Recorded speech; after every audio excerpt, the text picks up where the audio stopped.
ini orang-orangnya, misalnya sumber daya manusianya belum ada tersedia seluruh departemen yang mumpuni gitu di aktivitas kritis gitu ya, boleh nanti ketika misalnya sedang bekerja sama, boleh nanti silakan libatkan konsultannya untuk membangun tim gitu ya. Jadi boleh nanti dibentuk tim ya. Kemudian kita sudah buat tim, kita tunjuk siapa ketuanya. Nah, ketua tim pasti ketika menjadi ketua dia harus mengkoordinasi setiap aktivitas proses HACCP ya. Nah, menjadi ketua ini dia harus mampu memahami teori HACCP ya atau sistem keamanan pangan. Jadi dia harus paham gitu ya. Koordinasi setiap proses dia harus paham terkait teori HACCP atau sistem keamanan pangan. Nah, lalu bagaimana tim HACCP-nya? Oh, tim HACCP-nya juga sama, mereka juga punya pemahaman terkait teori HACCP ya. Contohnya ya seperti sekarang sudah diberikan pelatihan terkait dengan prinsip HACCP, langkah HACCP, serta peran dan fungsi HACCP. Nah, jadi baik ketua tim maupun tim, pokoknya seluruh anggota tim ya di HACCP mereka sudah harus ikut HACCP, sudah kenal dengan prinsipnya, dengan langkahnya, peran dan fungsinya, bagaimana implementasinya di lapangan, mereka sudah paham seperti itu. Ini bisa dibuatkan dokumennya terkait dengan list tim HACCP, siapa saja, departemennya mana saja, dan riwayat pelatihannya, mungkin sudah pernah ikut pelatihan HACCP atau belum, seperti itu. Oke, yang kedua adalah membuat deskripsi produk di sini. Ini bebas ya, boleh produk mana aja sesuai dengan proses bisnisnya Bapak Ibu. Misalnya kalau misalnya biskuit ya berarti nanti tulis deskripsi produknya biskuit, atau misalnya deskripsi produknya misalnya mie instan gitu ya, produknya mie instan, tulis deskripsi produknya mie instan. Itu sesuaikan saja dengan produksi apa gitu ya yang ada di perusahaan Bapak Ibu. Nah, komponen deskripsi produk itu contohnya kayak nama produk ya, komposisi, kemudian karakteristik biologi, kimia, dan fisik gitu ya. Cara produksi, pengemasan, informasi pada label, cara penyimpanan, umur simpan, metode distribusi, instruksi atau rencana penggunaan, dan target pengguna. Contohnya seperti yang ada di sebelah kanan ya. Nama produk misalnya biskuit gitu ya. Ini contoh ya, contoh aja. Komposisinya cantumkan di sini, misalnya tepung terigu, telur, atau lain-lain lah ya, mengacu kepada standar resep atau formulasi yang ada pada perusahaan. Kemudian karakteristik biologi, kimia, dan fisika. Nah, di sini untuk karakteristik biologi, kimia, dan fisika ini bisa mengacu kepada regulasi. Misalnya SNI ya, boleh nanti dibuka-buka SNI produknya. Misalnya kalau di biskuit dia SNI 2973 2018. Di situ ada memuat terkait dengan standar karakteristik biologinya harus bagaimana, kimianya harus bagaimana, fisiknya harus bagaimana. Boleh nanti disesuaikan terkait dengan SNI-nya pakai SNI apa. Kemudian boleh pakai PRKB POM. Nah, itu boleh bebas pilih yang mana.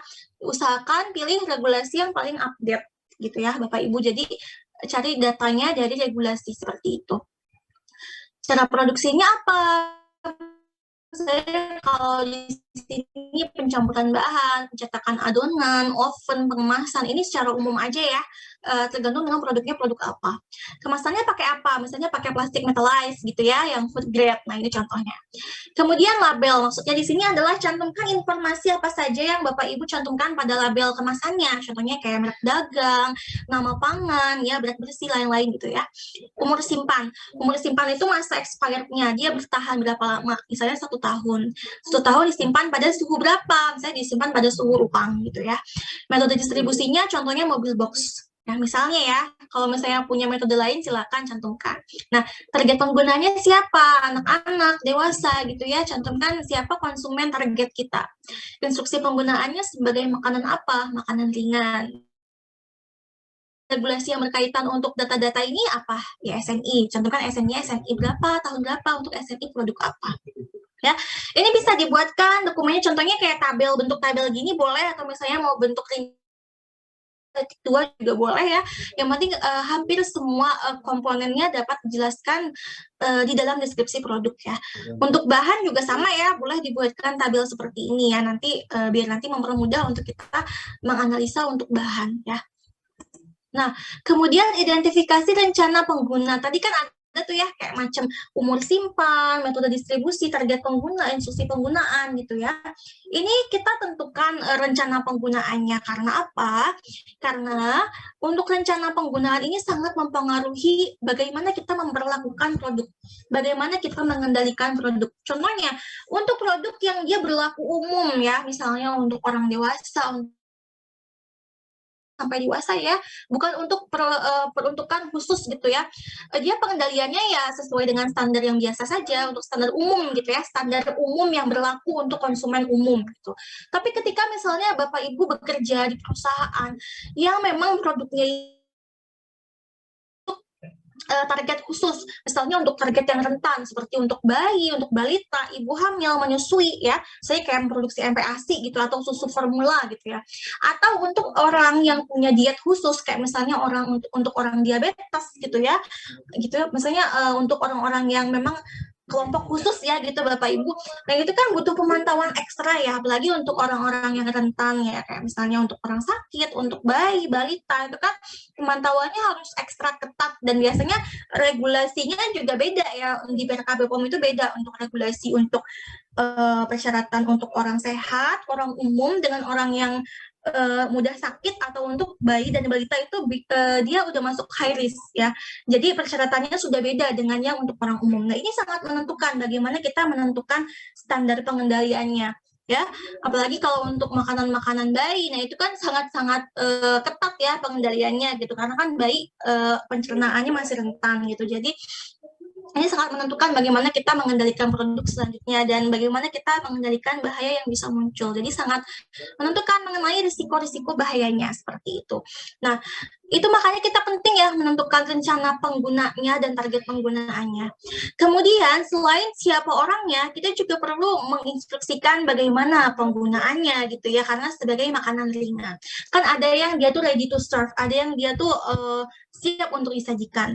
Ada yang memang dia tuh butuh dihangatkan dulu, butuh dipanaskan dulu baru dikonsumsi. Atau ada yang memang butuh disimpan pada suhu tertentu baru dia bisa awet untuk disimpan. Nah, ini disampaikan juga terkait dengan instruksi penggunaan atau instruksi penyimpanan ketika nanti sudah ada di tangan konsumen. Jadi sampaikan juga karena ini juga masuk ke dalam pengendalian yang dilakukan oleh konsumen nanti ya terkait dengan instruksi penggunaan atau penyimpanan produknya. Jadi sampaikan juga di dalam deskripsi produk seperti itu.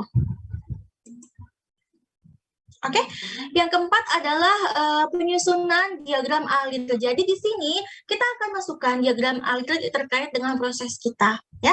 Contohnya kayak ada di sebelah kanan ya. Ini hanya contoh. Nah,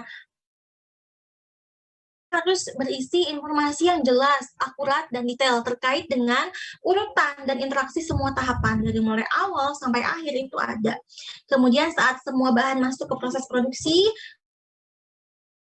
pengendalian dan parameter proses. Contohnya kayak ada proses yang berkaitan dengan suhu, dengan waktu. Di diagram alirnya juga cantumkan berapa suhunya, berapa waktunya gitu ya. Biar nanti jelas parameter pengendaliannya apa. Kemudian dari mana rewok itu keluar, dari mana rewok itu masuk gitu ya. Kemudian bagaimana keluarnya limbah itu dari proses mana gitu ya.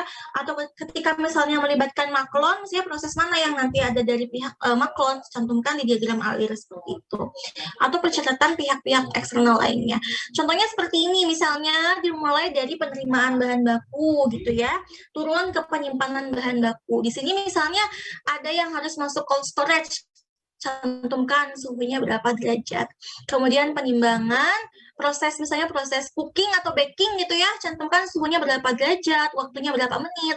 Kemudian pengemasannya berapa misalnya suhu, kelembapannya berapa, dan pengiriman. Nah, masukkan juga kapan air itu masuk ke dalam proses, kapan dari proses itu keluar gitu ya, kapan waste itu keluar dari proses yang mana.